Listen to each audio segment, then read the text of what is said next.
McConnell Bush GOP establishment working to fold Trump-endorsed candidates. Senate Minority Leader Mitch McConnell is working behind the scenes to protect and strengthen GOP establishment figures, sometimes in direct opposition to former President Trump. And McConnell isn't alone either. At his side, at least one instance is former President George W. Bush. One such case in Arizona Senate race, Trump has been highly critical of Governor Doug Ducey over the state's performance in 2020 election. While Ducey has demurred on running for Senate in 2022, he's gotten encouragement from the likes of McConnell and George Bush. McConnell has stated that he believes that Trump has done damage to the GOP and told allies that he will not be back unelectable goofballs in the primaries. What do you have to say about that? Are you surprised? No, not surprised at all. I mean, that's the swamp hates President Trump, and they hate anyone who's not going to conform, who's not going to go and fall in line. I do think that we need to make sure that we're vetting candidates and make sure that we have solid ones that are going to be there. And I think President Trump has a smarter, a little more robust effort built around him for this time for what candidates he's backing. And look, there'll be some places where you see, the swamp type folks plus Trump being on the same page on some of these endorsements. There'll be places where they're on different. So say Trump runs 2023, okay? And by the way, right now, if you bet $100 in Vegas on the bet of Trump running, the return is only $1. Yeah, I was going to say because everybody knows he's running. Yeah, but say he runs, who do you see? Because what I'm interested in is, give me a list of people that are his enemies that we know of, and then give the potential unexpected enemies that will fight against him not being president. So let's talk about the people that we know are enemies. Is mainstream going to support him? Well, and mainstream, as maybe a wrong word that I used, I'd say the Washington, the swamp creatures. They're not going to support him. They're not going to support him. Okay. I do think that the overall Republican base is pretty solidly with Trump. So go to the swamp. Give me names on the right that you would consider swamp. McConnell's one. Yeah, McConnell. Who else would you put as swamp?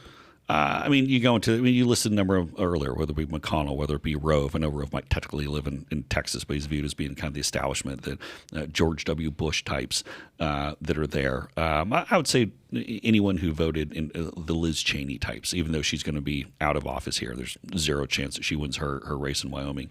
But those are the types. Got it. So number one is Chamber of Commerce. The Chamber of Commerce, the swamp, is not going to support him on the right. Who else will be those that wouldn't support him, that would fight him tooth and nails to make sure he doesn't get elected? Well, and so this is where it starts to get a little bit more stilted. I think it's tough to say that there's the law enforcement and that the legal system has not become politicized against President Trump. When you look at, say, the state of New York, you look at Tish James, you look at some of these activist attorneys general, I think it's become very politicized. I think the fact that Tish James ran in 2018 saying that she was going to lock up President Trump, this is the Attorney General of the state of New York campaigning, saying, I'm going to win and then we're going to lock up Donald Trump.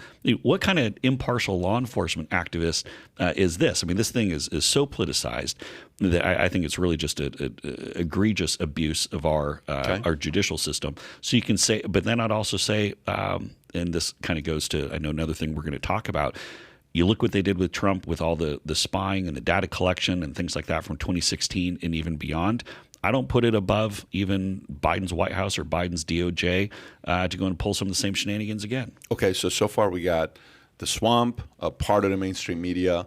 You got some of the government, police, or the Lincoln Project crew, Steve Schmidt, all those guys. Then the last one you just talked about here with what's going to happen potentially Joe Biden, similar thing to what happened with the Durham investigation. Hillary pulled off Obamagate to maybe Biden doing that.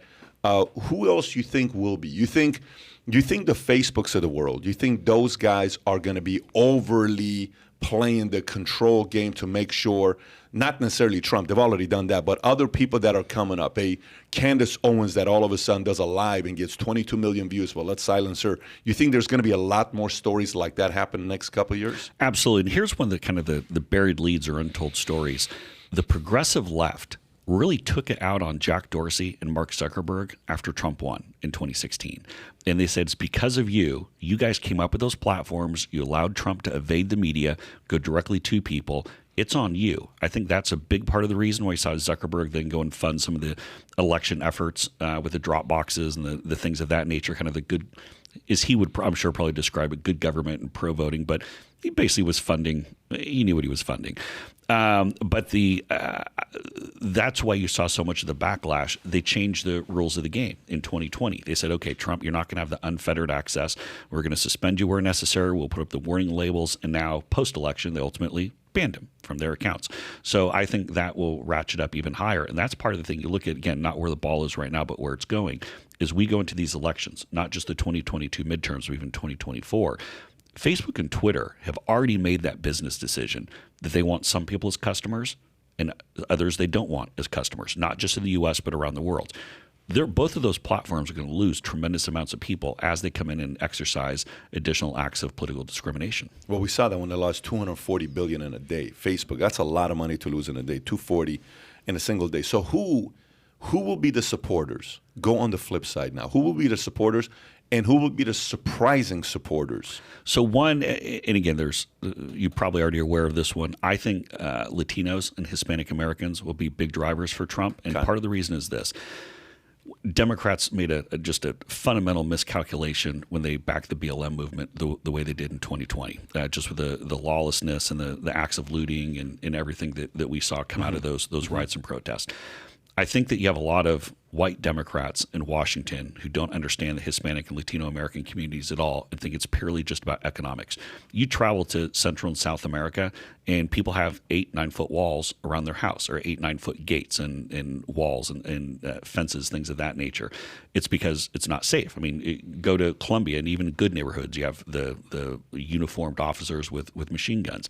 It's because of the challenges they've had. It's not just about economics. It's also about security. People want to live in a place where their kids can walk to school without being potentially abducted or killed or shot or something of that nature. And by Democrats embracing the BLM movement, I think they did a generation worth of damage to their relationship with the Latino and Hispanic American communities. And you saw that not just in the Rio Grande, but I think Latino Americans will be the surprising driver for Trump. And I also think, too, look, Trump got, a lot of people forget this, Trump did record-setting well with Latino Americans, Black Americans, Asian Americans, best ever for a Republican since 1972. And I think that movement by African Americans away from the Democratic Party, whether they be going to independents or going to Republican, I think that's continuing because, quite frankly, I don't think Democrats have made good on their promises to Black Americans at all. So if you enjoyed this little short segment from the podcast that we did, here's another short segment to watch. Or if you want to see the entire podcast, click over here. Take care, everybody. Bye-bye.